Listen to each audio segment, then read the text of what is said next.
கனவுல வந்து கல்யாணம் பண்ணிக்க அப்படின்னு சொல்றதுக்கு அவர் கர்த்தரா இல்ல கல்யாண புரோக்கராடா?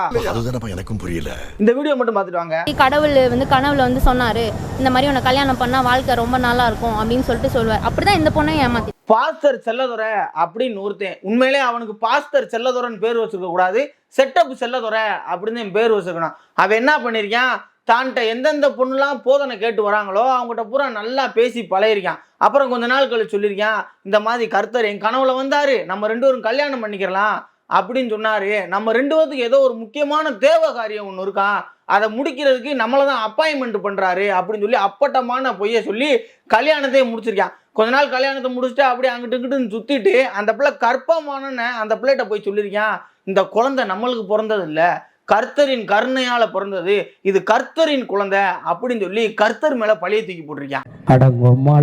இவனால பாதிக்கப்பட்ட எந்த ஒரு பெண்ணுமே நேரடியா வந்து கம்ப்ளைண்டே கொடுக்கல. காரணம் என்னன்னு பார்த்தோம்னா, கர்த்தர் பேரை சொல்லி இது எக்கச்சக்க கதையை சொல்லி வச்சிருக்கான். அப்புறம் கம்ப்ளைண்ட் கொடுத்தது யாரு அப்படின்னு கேட்டோம்னா, அவனோட சொந்த மக வந்து டிஜிபி அலுவலகத்துல கம்ப்ளைண்ட் கொடுத்துருக்காங்க.